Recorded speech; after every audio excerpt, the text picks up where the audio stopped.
The other thing that I was going to say related to this is, for example, the Cologne Cathedral, the experience of the cathedral itself is so overwhelming in terms of its majesty and what it does to you aesthetics wise, that was a part of it too, the ritual that connects you to the transcendent, where it's designed to create something inside of you, that feeling that you were talking about, that sort of awe or reverential feeling. That's what the church was designed to, impart onto the people who were walking in. Yeah. And the liturgy, the rituals. Yeah, and that's an important part of it. And I think it's the most important, if you ask me. Well, I also think there are secular movements. There was one guy who video I watched. It's called like neo-atheo-paganism or something, and that's what I think John Vervaeke is also about too, which you recognized immediately. I kind of consider you guys kindred spirits in a sense, or very similar. Like you, in the second conversation with him, you pointed out that he could comfortably fit into your metaphysics. And he's somewhat talking about the same thing as I see it. That's what his meaning crisis is about. That religion gave you coping techniques for the perennial questions and transcendence offers that. And that's disappeared. The risk, and that's something I like to emphasize, so bear with me, forgive me for interrupting you. Nope. We cannot promote religion just because, well, it's healthy for you, it's good for you. It's like swallowing a pill. Religion will never be vital if it is promoted because it's good to you. It has to be promoted because it's resting on some core of truth. Right. If we don't find a way to reconcile the core philosophical tenets of religion with our categories about what's possible and impossible, if we don't find a space within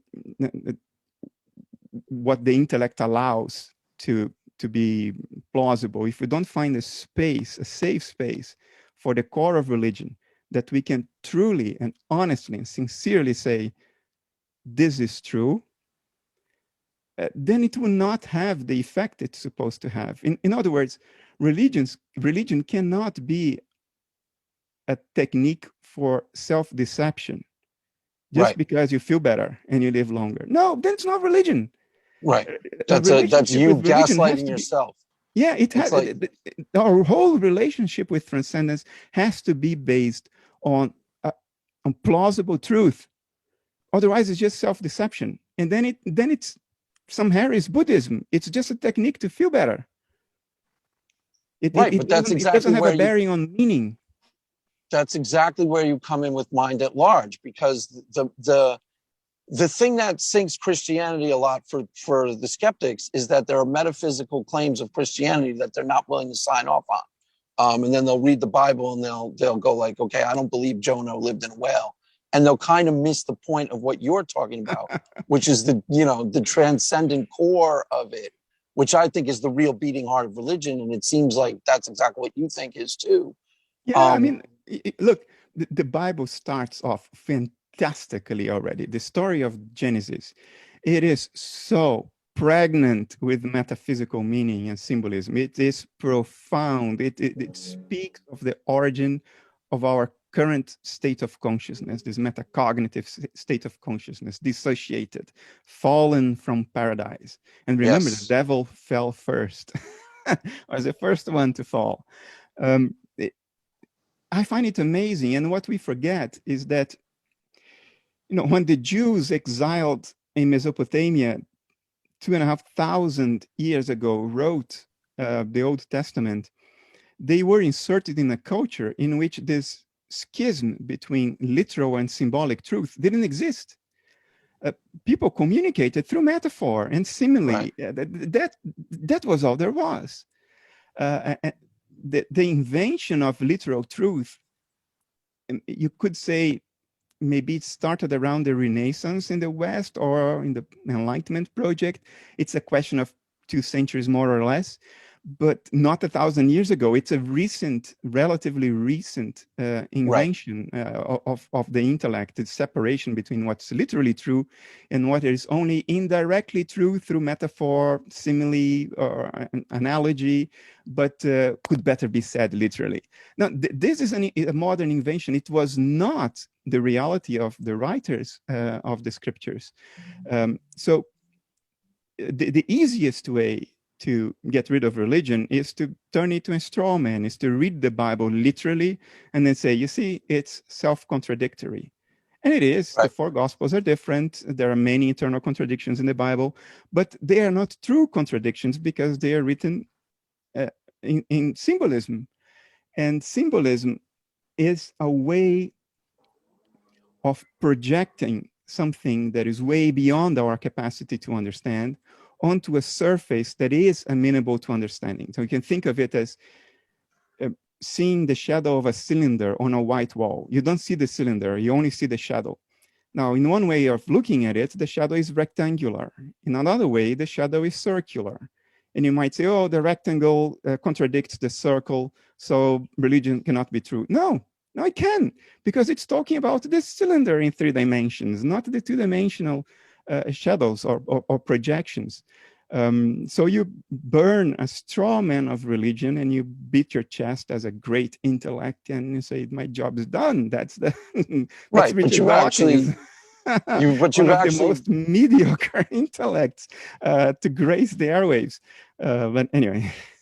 no, I 100% agree. And actually, going back to Schopenhauer, he was talking about sensu allegorical, is how you should be reading a religious text, especially if you don't share the metaphysical claims.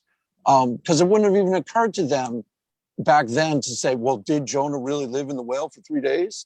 That was like, what? That's not the point of the story, dude.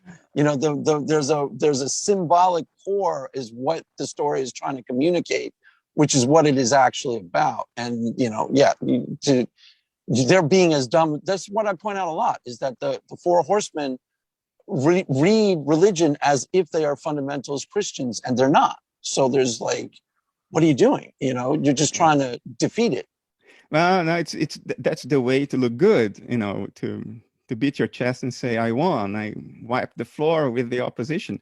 If the goal is to look good, and yeah, anyway, I don't want to question the psychological motivations of people because I don't have access to them, but it looks very suspicious to my eyes. No, I think it's deeply suspicious. It's just a way of trying to feel smart by dunking on something and then taking the easiest straw man version of it so you can dunk on it more successfully. Yeah. And you know, that's what you're talking about is what religion actually is. And it's a lifetime of deep thought and relationship to the transcendent. And it's actually requires humility, which is what all religions teach to one degree or another, that you have to humble yourself in the face of these, you know, profound questions, I think. Well, I'm pretty sure you'd see it the same way, right? Absolutely. John, And I agree with you. It's core to religion. This I will go back to Islam again because the word Islam means surrender. It's right. core to religion, the ability to surrender to something that is way beyond your egoic whims, your little desires and fears. I think it's essential to religion to realize that we are part of something that far transcends our personal agenda, and to be willing to be in service to that over and above your own egoic little individual personal agenda. It's the way to make life being meaningful at all times, despite all the suffering, which is not going to go away. Religion is not about making you feel better. Religion is about making you reconnect with something that is true and underlies every word you say, every movement you make on this planet. This attitude of surrender, of service, I think is core to religion. Yeah, and I think it's core to life if you want to live well.